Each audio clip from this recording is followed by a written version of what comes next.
ಇಲ್ಲೊಬ್ಬ ನಟೋರಿಯಸ್ ಕಳ್ಳ lawyer fees ಕೊಡೋಕೆ ಅಂತ ದೇವಸ್ಥಾನಕ್ಕೆ ಕನ್ನ ಹಾಕಿದ್ದಾನೆ. ದೇವರ ಬೆಳ್ಳಿ ಸಾಮಗ್ರಿ ಕದ್ದು ಲಾಕ್ ಆಗಿದ್ದಾನೆ. ಮತ್ತೊಂದು ಕಡೆ ಸಿಸಿಬಿ ಅಧಿಕಾರಿಗಳು ಗಾಂಜಾ ಅಡ್ಡೆ ಮೇಲೆ ದಾಳಿ ಮಾಡಿರೋ ಸ್ಟೋರಿ ಇದೆ, ನೀವೇ ನೋಡಿ. ವಕೀಲರ ಫೀಸ್ ಕೊಡಲು ಕಳ್ಳತನ, ದೇವಸ್ಥಾನದಲ್ಲಿ ಕಳವು, ಆರೋಪಿ ಅರೆಸ್ಟ್. ಈತನ ಮುಖ ನೋಡ್ಕೊಳ್ಳಿ. ಸಂಜಯ್ ಅಂತ ಯಲಹಂಕದ ಲಕ್ಷ್ಮೀ ವೆಂಕಟೇಶ್ವರ ದೇವಸ್ಥಾನದಲ್ಲಿ ಕಳ್ಳತನ ಮಾಡಿ ಪೊಲೀಸರ ಅತಿಥಿಯಾಗಿದ್ದಾನೆ. ಮಾರ್ಚ್ 5ರಂದು ದೇವಸ್ಥಾನದ ಕಾಂಪೌಂಡ್ ಜಂಪ್ ಮಾಡಿ ಬಂದಿದ್ದ ಆಸಾಮಿ ಕಲ್ಲಿನಿಂದ ಬೀಗ ಹೊಡೆದು ದೇವರ 3 ಬೆಳ್ಳಿ ತಟ್ಟೆ, 15 ಬೆಳ್ಳಿ ಬಟ್ಟಲು, ಬೆಳ್ಳಿ ಹಸುವಿನ ವಿಗ್ರಹ, ಬೆಳ್ಳಿ ಷಡ್ಕೋನ, 4 ತಾಳಿ ಹಾಗೂ ಕಾಸಿನ ಸರ ಕದ್ದು ಎಸ್ಕೇಪ್ ಆಗಿದ್ದ. ಪೊಲೀಸರು ಆರೋಪಿ ಸಂಜಯ್ನನ್ನ ಅರೆಸ್ಟ್ ಮಾಡಿದಾಗ ಆತನ ಮಾತು ಕೇಳಿ ಪೊಲೀಸರೇ ಶಾಕ್ಗೆ ಒಳಗಾಗಿದ್ರು. ಈತನ ಮೇಲೆ 3 ಕೇಸ್ಗಳಿದ್ದು ವಕೀಲರಿಗೆ ಫೀಸ್ ಕೊಡೋಕೆ ಅಂತ ದೇವಸ್ಥಾನದಲ್ಲಿ ಕಳ್ಳತನ ಮಾಡಿದ್ದಂತೆ.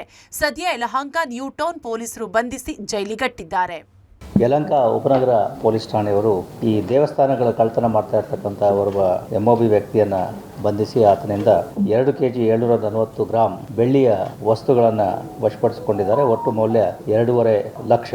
ಈ ಆರೋಪಿಯನ್ನ ಪತ್ತೆ ಹಚ್ಚುವಲ್ಲಿ ಮತ್ತು ಆತನಿಂದ ಈ ಎಲ್ಲ ಪೂಜಾ ಸಾಮಗ್ರಿಗಳನ್ನು ಇಂಟ್ಯಾಕ್ಟ್ ಆಗಿ ರಿಕವರಿ ಮಾಡುವಲ್ಲಿ ಯಶಸ್ವಿಯಾಗಿರುತ್ತಾರೆ.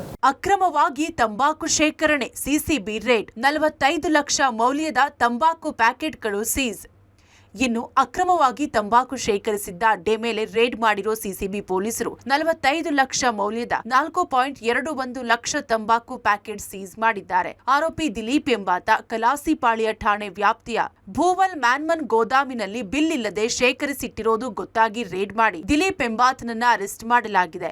ಇದಲ್ಲದೆ ಬಂಡೇಪಾಳ್ಯ ಪೊಲೀಸ್ ಠಾಣೆ ವ್ಯಾಪ್ತಿಯಲ್ಲಿ ಮನೆಗಳ್ಳತನ ಮಾಡ್ತಾ ಇದ್ದ ಮೂರ್ತಿ ಎಂಬಾತನನ್ನ ಬಂಧಿಸಿ 84 ಗ್ರಾಂ ಚಿನ್ನಾಭರಣ ವಶಕ್ಕೆ ಪಡೆಯಲಾಗಿದೆ. ಕಳ್ಳತನ ಮಾಡೋಕೆ ಈತ ರಿಸ್ಕ್ ತೆಗೆದುಕೊಳ್ತಿರ್ಲಿಲ್ಲ. ಶೂ, ಫ್ಲವರ್ ಪಾಟ್, ಕಿಟಕಿ ಹೀಗೆ ಎಲ್ಲಾ ಕಡೆ ಹುಡುಕಿ ಕೀ ಸಿಕ್ಕರೆ ಕ್ಷಣಾರ್ಧದಲ್ಲಿ ಚಿನ್ನ ಕದ್ದು ಎಸ್ಕೇಪ್ ಆಗ್ತಿದ್ದ.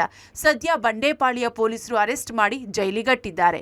ಅದೇ ರೀತಿಯಾಗಿ ಬಂಡೇಪಾಳ್ಯ ಪೊಲೀಸ್ ಠಾಣೆಯವರು ಕೂಡ ಮನೆ ಕಳ್ಳತನ ಮಾಡಿರ್ತಕ್ಕಂಥ ವ್ಯಕ್ತಿಯನ್ನ ತ್ವರಿತವಾಗಿ ಬಂಧಿಸುವಲ್ಲಿ ಯಶಸ್ವಿಯಾಗಿದ್ದಾರೆ. ಇನ್ನು ಸಿಸಿಬಿಯವರು ತಂಬಾಕು ಉತ್ಪನ್ನಗಳ ಪ್ಯಾಕೆಟ್ಗಳೇನಿದಾವೆ ಅವುಗಳ ಮೇಲೆ ಯಾವುದೇ ಸೈನ್ ಇಲ್ಲದೆ ಇರತಕ್ಕಂಥದ್ದು, ಸೂಚನೆಗಳು ಇಲ್ಲದೆ ಇರತಕ್ಕಂತಹ ಒಂದು ತಂಬಾಕು ಉತ್ಪನ್ನಗಳನ್ನ, ಇದು ಕೋಟ್ಪಾ ಕಾಯ್ದೆಯ ಉಲ್ಲಂಘನೆ ಆಗ್ತಿದೆ, ಅದನ್ನ ಪತ್ತೆ ಹಚ್ಚುವಲ್ಲಿ ಯಶಸ್ವಿಯಾಗಿದ್ದಾರೆ. ಒಟ್ನಲ್ಲಿ ಪೊಲೀಸರಿಂದ ಇಂತಹ ಕಳ್ಳ ಖದೀಮರು ಅರೆಸ್ಟ್ ಆಗಿ ಜೈಲಿನಲ್ಲಿದ್ರಷ್ಟೇ ಜನ ನೆಮ್ಮದಿಯಾಗಿರೋಕೆ ಸಾಧ್ಯ. Narasimhamurthy, Gavinagamangala, crime bureau, public TV, Bengaluru.